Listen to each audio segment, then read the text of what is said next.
trying to think about cataloging all of your quilts can sometimes sound really daunting. Like, Overwhelming. well, yeah, just start with one. Like, start with the one you're working on now or the one you just finished and just start with that. I don't want anyone to feel overwhelmed like, "Oh my gosh, I need to catalog everything right now," especially for people who are super prolific quilters. So yeah, just start with one or two and you'll get the feel of the app and what is important for cataloging for you, and then you can go from there. Welcome to the Quilt Scouts podcast. I'm Megan, your Quilt Scout leader and fellow adventurous quilter. This is a cozy campfire chat for quilters who crave creativity, community, and a gentle nudge to try something new. Each week, we'll talk about quilting and the small adventures that help us grow more confident, one stitch at a time. I'm so glad you're here. Let's get into it. Okay, quick little life update before we dive in. If you noticed, there wasn't a new episode last Thursday. Hi, it's me. I took the day off because it was my birthday, and honestly, zero regrets. Highly recommend cake over deadlines. But I may have been holding on to this episode just a tiny bit longer than usual because I have a fun little surprise to go along with it.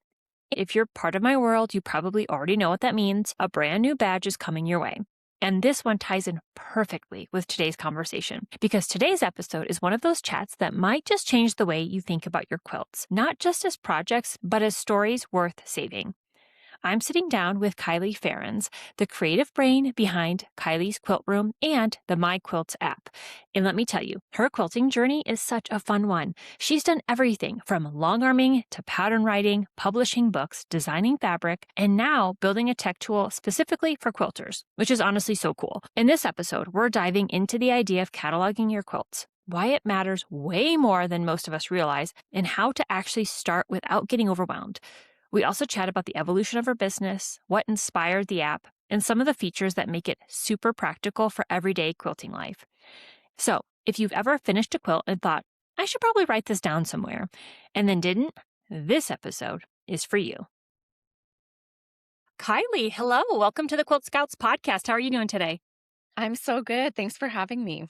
Yeah, thank you. I'm really excited about this conversation we have lined up for today. So I just want to jump into it. So for anyone that doesn't know who you are and what you do you mind introducing yourself? Absolutely. Yeah.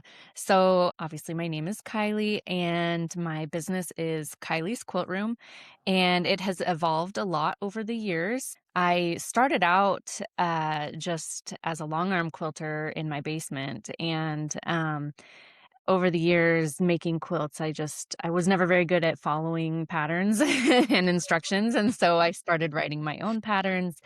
And I'm still not good at following even my own instructions, but but it evolved from there, and I, for a little while, found myself as the founder and editor-in-chief of a digital magazine, and that was called Modish Quilter Magazine, and we ran that for a couple of years, and then after that, I got a contract with a publisher and have published 2 books, and working on a third.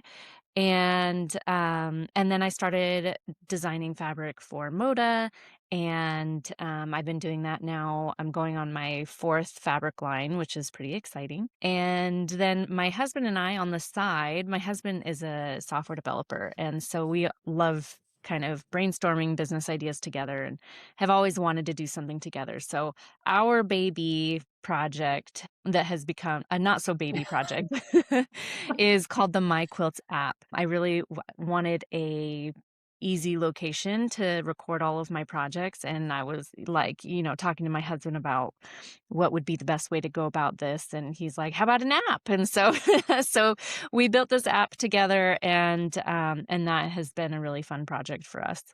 Yeah. So you've had such an evolution through your quilting career. And it's so funny you mentioned Modish Magazine because I also talked to Megan Sines recently on another podcast because she was like your co-creator kind of on that digital Yeah. magazine, right? Like she did the photography and then so cool. And I loved that magazine too. Yeah, it was really fun to work on it, but it was so much work. I think I listened Mhm. to Megan's podcast, and I'm pretty sure she also said it was so much work. It ran its course. I can't even imagine how much work it is. And over the course of 3 years, our lives changed a lot as well, Yeah. and so it just kind of came to a natural end, and it was okay with us. Yeah, that happens. I love seeing how our businesses are able to evolve and adapt to our lives just because we are entrepreneurs and we're self-employed and we can really just pivot and make it work for what we need in whatever phase of life we're in. So it's kind of cool. Yes, and I think that a lot of that has to do with our creative mindset and being able to be creative when we need to evolve. Hmm. I think that that is I love seeing that in other people's businesses as well. So at some point along this journey, like you said, you decided to create an app, which was not a casual decision by any means. Like that's a big deal that I feel like take on building an app. So take me there. What sparked the idea of the My Quilts app?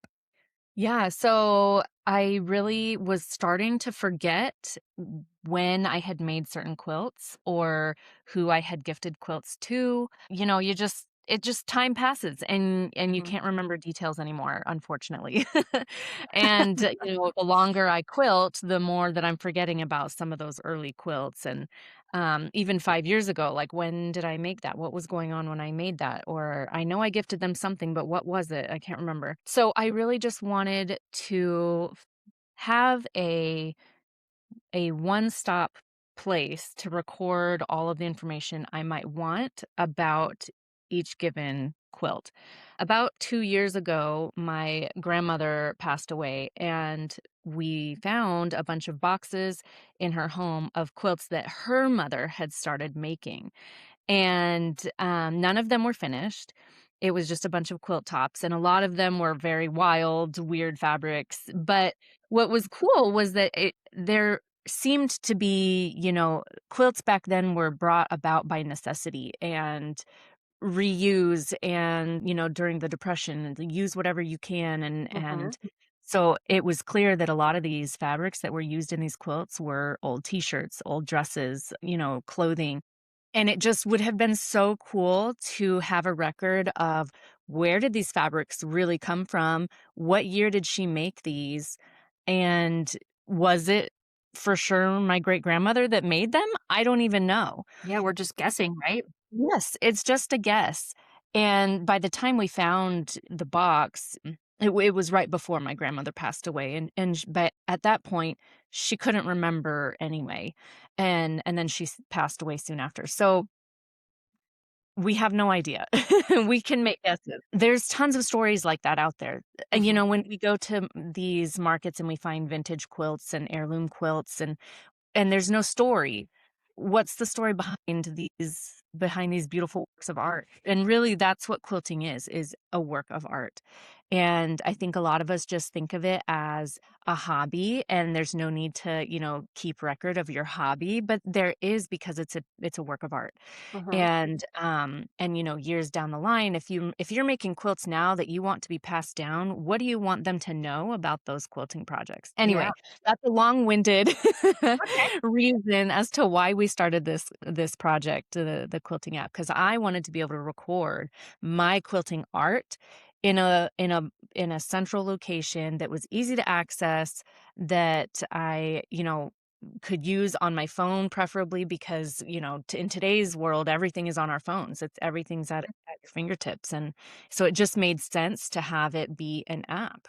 Yeah, because it makes it, more convenient too, like, if you're in the car and you're like, "Oh, I forgot to," and you could pull out your phone and just, jot it down and document it. So important, and unfortunately, I feel like your story is not, like you said, unique. You're not the only one that has found these quilts or heirlooms, and you're like, "I have no idea who made this or why." And it's so funny you say that because I was talking to Carolyn from the International Quilt Museum, and she curates, like, their exhibits and stuff, and they research Yes. their quilts, and she's like, "There's so many times, like, we don't know the story behind this quilt." She's like, it's so important to label your quilts and document because exactly what you just said. I mean, one or two generations goes by and that story gets lost, or even just we have a hard time remembering, like you said, like I don't even remember why I made this quilt, what was going on in my life. So, um, for someone just hearing about this for the first time, what is the My Quilts app? So the My Quilts app is first and foremost a journaling and tracking app, and it's specific to quilters. You could add other things in there, but it's specifically set up for quilting projects. So the main purpose is to allow quilters to go add photos, add important information, and of course, you can also add a journal entry for each quilting project. And I really love the journal entry aspect because, like I said before, like what was I doing during that time? Or like some of the quilts I made during COVID, like this big worldwide thing was happening when I made this quilt. So, just important information you might want to remember at a later point. A friend of mine a couple years ago had passed away and left behind 4 children. And it was really awful, but I was able to take her clothing and turn it into a quilt I made 4 quilts, one for each of her kids. But the great thing about having a journal entry aspect of that is that I could jot down notes of things that I thought of about my friend or her children while making those things. I feel like we tend to think about the person that we're making a quilt for if it's a gift. Or if it's for ourselves, what's going on in our own lives? How are we feeling mentally, physically, emotionally? We become attached to these things that we're making. And so I love having a journal entry there so that you can record your thoughts and feelings. Now, there's plenty of times where I have no thoughts or feelings about a given quilt. Like I needed to make this for my fabric collection. I don't know. And so sometimes it doesn't matter so much, but Yeah. in case you have a significant story to tell with your quilt, then you're able to post it there. But the other thing that's really great about the My Quilts app is that it's also social. So it's kind of like taking the best of Pinterest and the best of Instagram and taking out all of the negative and all of the algorithms and making it just for quilters. Um, so you can follow other quilters, you can like and comment on other quilters' projects. Your automatic default is that your projects will be published publicly, but you're also welcome to make them private. And then you can save projects that inspire you and create your own sort of, wish list or Pinterest board, if you will, right there within the app. That's really cool. But rather than filtering through a bunch of Pinterest pins, this is like Yeah. you said, quilter specific with quilting projects in particular. So Yes, exactly. I love that social aspect of it too, where you, like you said, you can kind of share the different ideas and the inspiration behind it. Yeah, it's really fun to go through and just read people's journal entries sometimes and Yeah. just like, "Oh, that's interesting," or that was a fun way to make something. So, we plan to do a featured spotlight in the app. We're working on rolling that out this summer, where we just take somebody with a fun journal entry, and we push it to the top so that other people can read the fun stories about quilts and be encouraged to write their own stories. Now, remind me, does your app also have the ability to track works in progress? Like I'm able to document like what stage a project is in? Yes. Yeah, there is a section when you're filling out a new project to put the stage of the project. So even if you've only picked out fabric, you just, say fabric chosen. And if you wanted to include a photo of the fabric you've chosen, and then as you progress through the project, add updated photos to it, you could certainly do that. So you could really document the whole process of making a quilt, not just like the Yes. finished product. Okay. Yes, Very absolutely. cool. So this is the part I'm really excited about because I think a lot of quilters don't even realize it's something that they should be doing, documenting and labeling and providing all that information for future generations. So why is it so important for you to catalog your quilts? I think, it also kind of ties in with why is it important to document your own personal history? There's been a huge movement lately of people looking into like ancestry.com or, find my, yeah, you too. My dad has been, like, diving deep into our family history and making all these connections and yada yada, but what is more interesting than just finding a name is finding a story, especially when it connects to you or your family, and so, kind of along that same vein of the importance of documenting your history, that it's also important to document your quilting, your artistic products, really. And like I said before, especially if those are gonna be passed down throughout your family or even given to somebody else, especially actually if it's gonna leave your family, then, a couple generations down, that family is gonna have no idea where that quilt came. So being able to record your history so that later, it's obviously it's not for necessarily for you, although it's nice to remember where things are, going and coming from and when I did what, but also for future generations to be able to look back and say, my grandmother made this for her sister or for her daughter or, whatever, or she gifted that quilt and I found that quilt or something, Mhm. being able to track it, it's fun and it's interesting, just like genealogy is. And now, like I said before, nowadays we have so many vintage quilts that we don't know where they came from. I can't remember exactly which organization does this, but they specifically work on documenting vintage quilts and trying to track down their origins, basically. Oh, interesting. There's the Quilt Alliance, and then there's I'll have to look it up. I can't remember off the top of my head now. But the Quilt Alliance also is a major nonprofit organization that specifically is trying to influence the quilting community to be better about labeling their quilts, documenting their quilting journey, and keeping a record of these things because it's just so important and people just don't think about it as being important. Yeah. I can say that I feel like I was one of those people, like, a lot of my earlier quilts have absolutely no documentation, so to go back and be able to take pictures, photograph them, put them into the app, and document that all while it's somewhat fresh. Yes. So, for those of us that are new to the app, what are some tips that you would recommend for like, what would you document in the app? Like, what would be the most important? Okay, yeah. So the most important things to document via picture would be to take a photo of the front of your quilt, the like a full front view of the quilt. Take a picture of a close up of the quilting, like the actual stitching on the quilt. If there are any particular blocks or techniques in the quilt that you really loved, take a close up photo of those. And then I like to take a picture a little bit closer of the front, but flip the back over a little bit so you get the front, the back, and the binding all in one shot. That's like 3 to 5 photos. Anything other than that and on top of that is just bonus, especially if you gifted it to someone, a picture of who you gifted it with would be fantastic. But yeah, those 3 to 5 photos I think would be most important. And then when you are adding the information about your quilt, it'll walk you through some of the other important information that you should write down. So it'll have you write the name of the pattern you made, the author, what fabric did you use, what size of the quilt, how did you quilt it, who quilted it, those kinds of important information. Yeah, okay. What are some of your favorite features? So right now, some of my favorite features, obviously being able to track my projects, but I've gotten this feedback a lot from other people, and I also love this that, sometimes we want to show somebody a project that we worked on.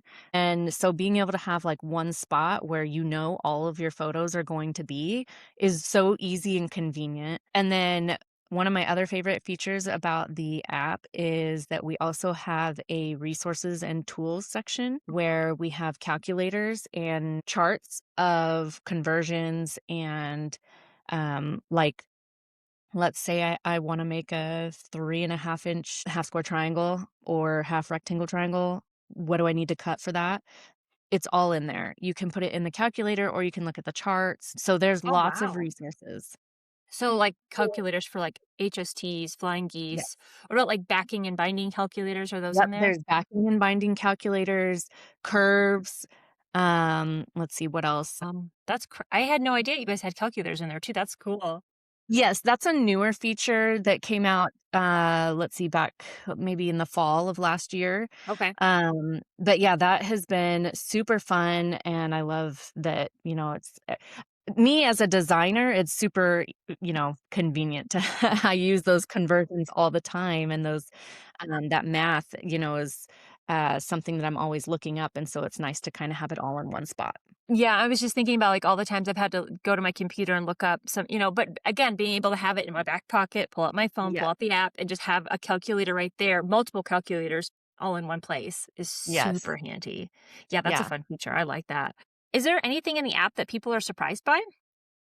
Every January, I do a cataloging challenge, and I give prompts to help facilitate people exploring different features in the app Mhm. because we're constantly updating the app or adding new features. And so I want people to A, know that those features are there, and B, become accustomed to them and familiar with using them. So this last January when we did it, I had people like go find this calculator and calculate, find out how much fabric you need for this or whatever. And I got tons of responses about that being like, "I didn't even know this was here." And so that's been pretty fun. But we have some more features that we're going to be rolling out soon, and so it'll be fun to I think that'll be a fun surprise for people as well. When is the next update planned? Hopefully by mid-April. Okay. Uh, the problem with rolling out features is that it's just my husband working on it, and he has a Mhm. full-time job. So he works on this, in the evenings and on the weekends, and Yeah. then, I'm standing there like, "Why haven't you done this yet?" Like, "I designed it weeks ago. Why haven't you built Like, it?" come on. I know. Give the people what they want. I know. So anyway, he works very hard at it, but it is just a slow process, Yeah, I can and imagine. we're working on putting out a new feature to be able to export all your projects to your computer so that you can have a backup on your own Mhm. computer. Oh, that's smart. Yes, and then we also, at last year at some point, we started putting ads into the app so Mhm. that we could get paid somehow with the app because it's currently free for everybody. So what we're working on now is having a subscription plan if you want. So you can continue doing it free and get having ads, or you can do an ad-free version and pay for that. And with that, you would get bonus features. And one of those features we're going to roll out with the subscription is being able to have a pattern library. So keeping all of the patterns that you've bought, either digital or physical, in one place. So, like, how many times have you been at a quilt shop and been like, oh, this fabric would be so cute with this pattern? Or this fabric is so cute. What can I make with it? And not knowing what patterns you have at home. Mhm. You'd basically be able to snap a photo of the cover and then snap a photo of the fabric requirements and keeping it all there Mhm. in your phone in the My Quilts app and just being able to pull it up and say, I need this much fabric and this much fabric and this much fabric for this pattern. Or here's a pattern that requires a fat quarter bundle. And this is, I found this pretty fat quarter bundle. So being able to keep track of all of the patterns you've purchased, I think is going to be really helpful for people. So I learned to quilt from my mother-in-law, and she has on more than one occasion purchased a quilting book or pattern and then gotten home and realized she already had it. Oh, So no. She's like, "I liked it so much, I bought it twice." yes, yes. Oh, So for no. her to be able to like, let me check, let me make Yep. sure that I don't already have that, Oh. would be helpful.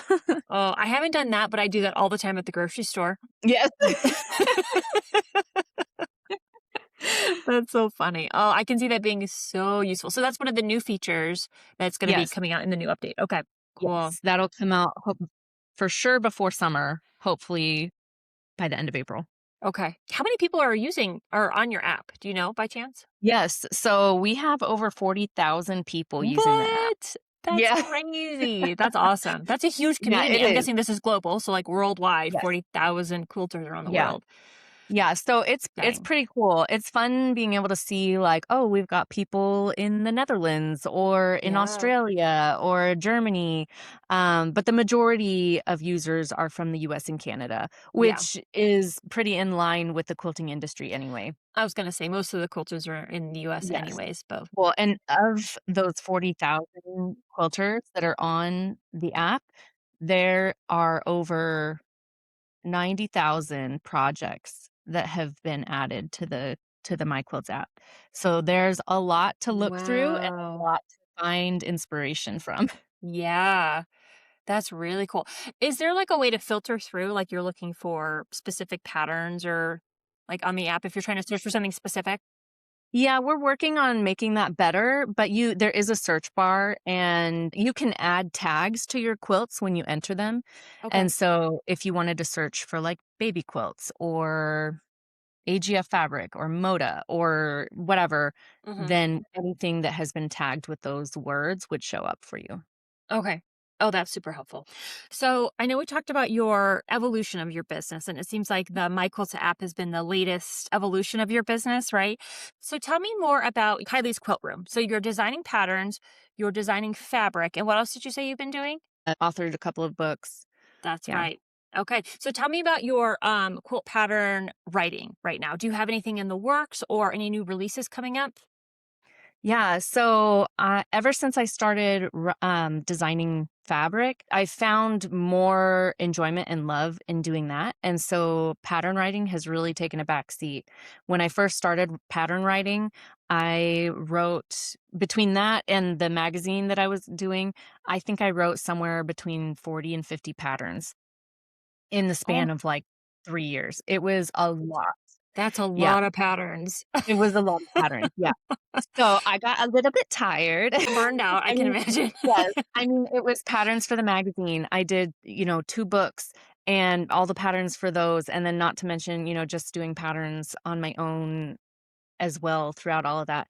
I got a little bit burnt out and trying to find, like, what about my business really made me happy, and it really had more to do with like, I loved designing quilt patterns, not so much writing them, but designing them, I really loved Hmm. doing that, and I was kind of during that time, kind of going back and teaching myself digital art and, learning through some other avenues online, and so that's when I was able to create a collection and a portfolio to then, offer to some of the fabric companies and was beyond thrilled when Moda decided to pick me up.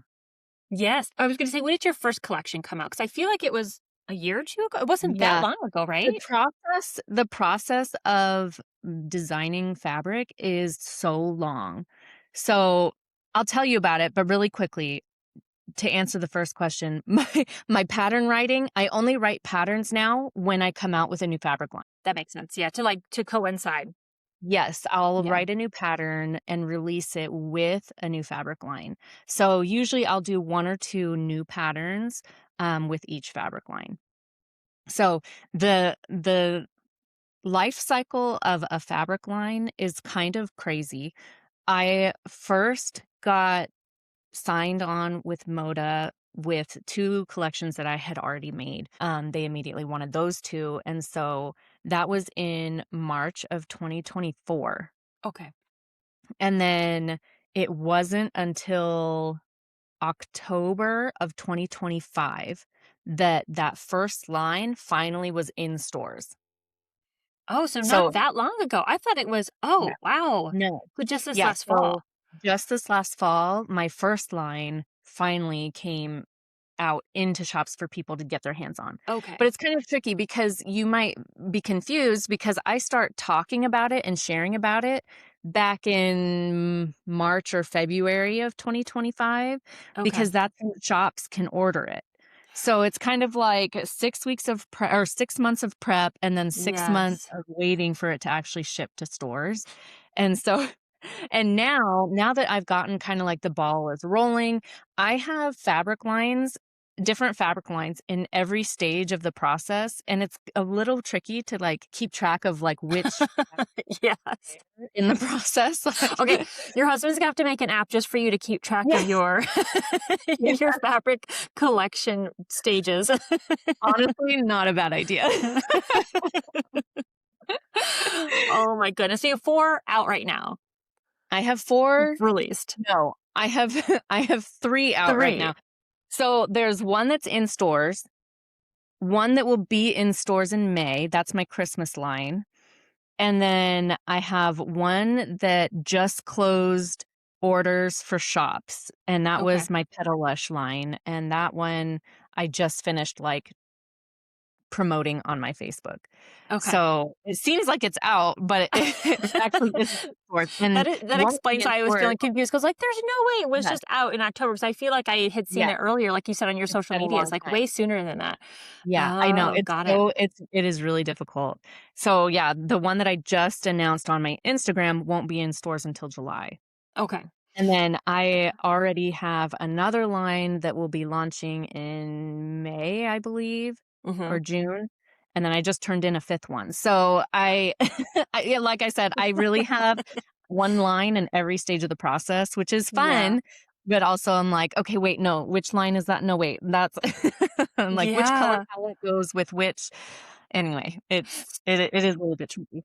For those of us and the listeners who aren't familiar with your fabric collections, tell me, Yeah. like, where do you find your inspiration? Is it more traditional, modern? Like, describe your collection for me. Yeah.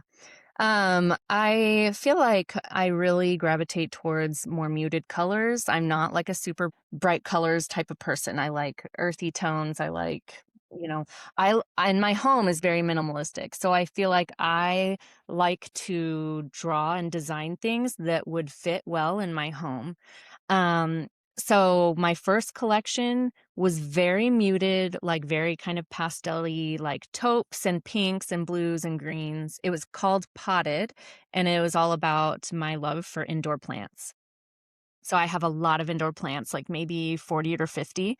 Um, which Megan Signs is the one who got me into that. So We can thank her.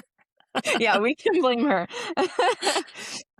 So anyway, I that whole collection was inspired by all the plants that I have in my home and that I care for, on a regular basis.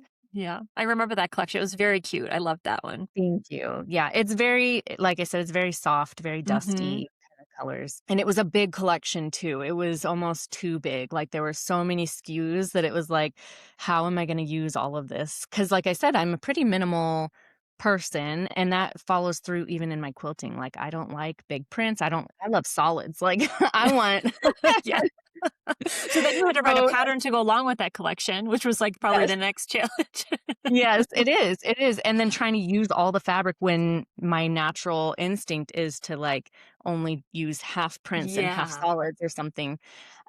So yeah, that is kind of tricky. And then my Christmas line is Gingerbread Lane, and that one has got to be my favorite of all of my lines so far because I pulled from memories and traditions and I tend to be very modern and my designs are modern, but the colors I chose for that line are very traditional, kind of like deep reds, deep greens, Oh, pretty. the gingerbread tan color. I pulled in some sage and like a soft pink to help make it feel a little bit more modern, but it feels like your traditional Christmas. Love that. So it's just it really depends on what the fabric line is going to be or what inspires me in the moment, and sometimes I'll, like, find one thing and I'll run with it Yeah. and make a whole collection on that thing.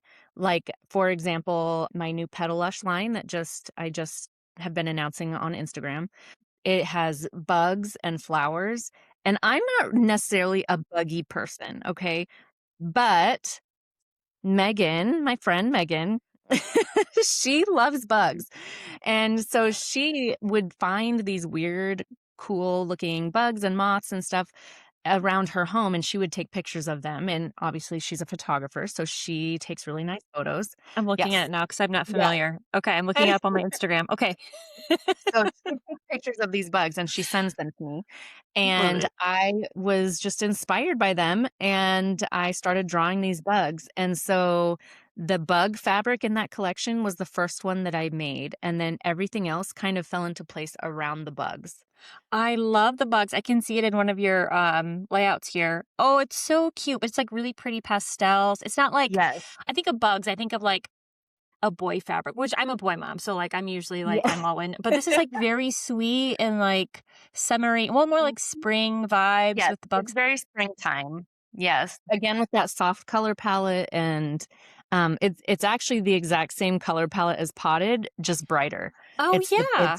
pinks, blues, greens.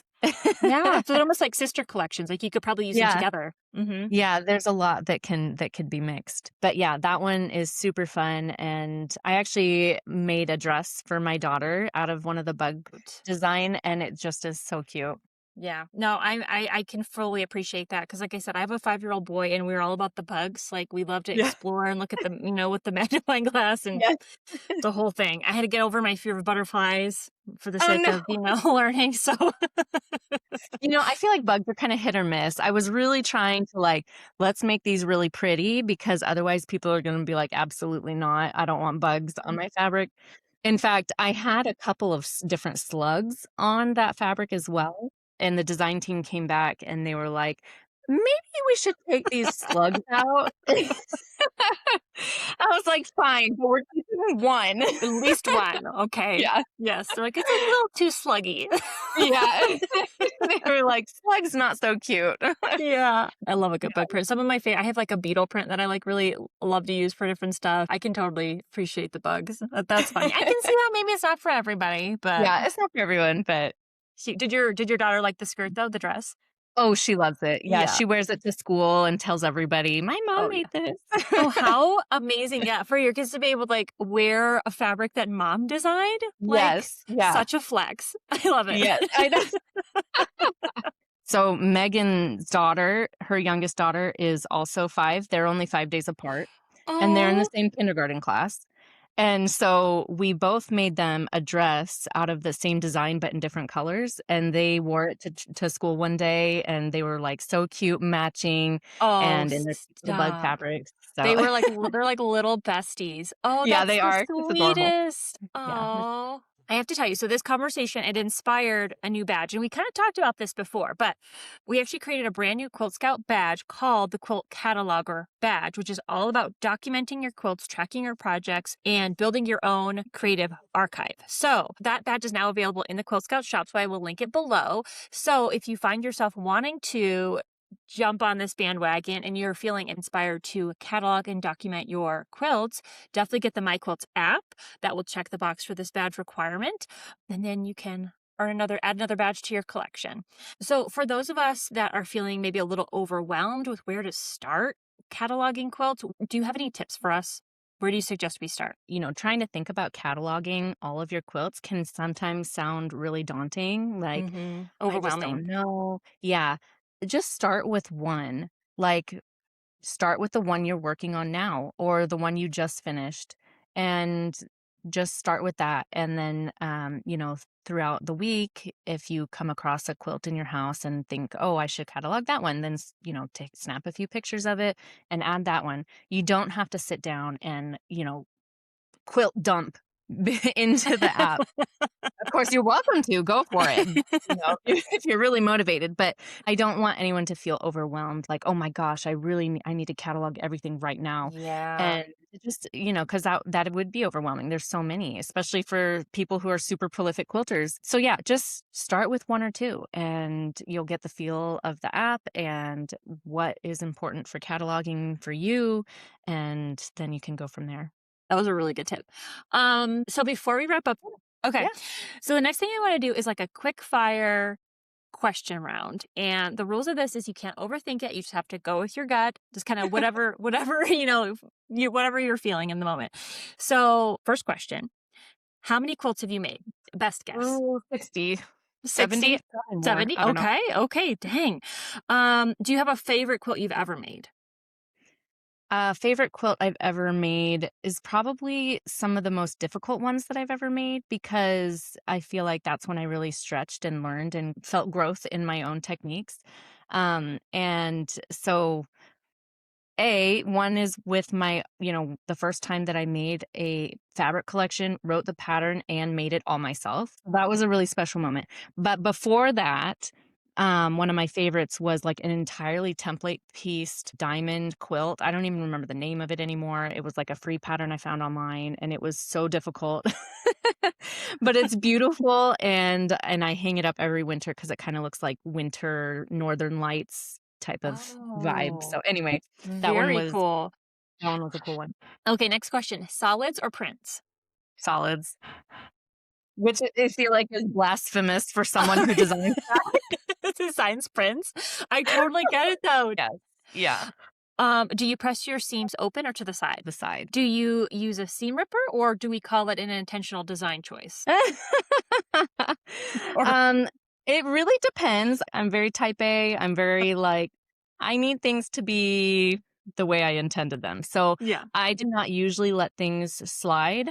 However, if something doesn't match up like exactly, I'll leave it. But there was one time when I made this whole quilt top and I sent it to the long armor, had it all done, got it back, and realized I had put the bottom row on the top, Oh and no. it threw off the whole color like flow, and it was Yeah. driving me crazy. And I unpicked that row and moved it down and restitched it with like all Yeah. the quilting still intact. Like it was, it was. Oh, So I'm a little bit OCD. that's that's like quilt surgery. I'm trying to imagine It how that was. would have even happened. Wow. I feel like it would have just started over. Like I'm just gonna redo it. Redo the whole thing. I just knew I was like, I cannot live with this. Yeah. You're like, I can't. I have to look at this. I I feel like that's the difference between the type A quilter and the type B quilter. yeah. I mean, I'll use a seam ripper when I need to, but Yeah. Yeah. it's gotta be needed. Okay, how about picnic quilt or campfire quilt? Picnic. Mountain or desert color palette? Ooh, mountain. And last question, do you plan everything or figure it out as you go? Plan for sure. Yeah. I love those reels where it's like, I can go with the flow if I know exactly when the flow starts and what we're doing in the flow. And like, that's me. Yeah, exactly. I'm easygoing. It's I'm fine. easygoing as long as Yeah, I've planned everything to the T. exactly, exactly. But I feel like that's why you've been able to like grow and develop so much in your career. It's like I really do admire all the things like you've been able to accomplish Oh, and do. thank It's so you. impressive. And I feel like that's because you're just so detail oriented, I can tell. And the things that you put out are really high quality from your patterns to your collections to your app. You don't Thank settle for you. mediocre. And that's really, really cool. I can see that. It's very obvious. Oh, thank you. I appreciate it. Yeah. So before we wrap up, where can people find you on the socials, on your website? Where's the best place to find Kiley of Kiley's Quilt Room? Yeah, so Kylie's Quilt Room is my Instagram handle, and kyliesquiltroom.com is my website.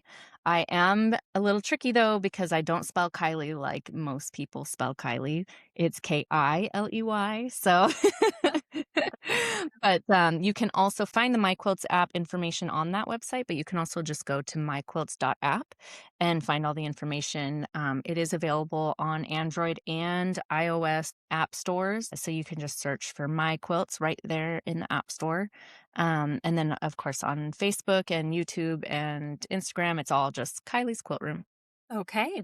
And I will make sure to link all of that in the show notes so people can find you very easily. They can download the app and start documenting their quilts. So, Yeah, thank you so much, Kiley. This was such a fun conversation. I appreciate you taking the time to chat with me. absolutely. Thank you. If you enjoyed this episode, I would love for you to follow or subscribe to the Quilt Scouts podcast so you don't miss future episodes. And if you have a minute, leaving a review is one of the best ways to help this podcast find other quilters who could use a little creativity and community too. You can find show notes and more from Quilt Scouts at quiltscouts.com. Until next time, happy Trail Scout.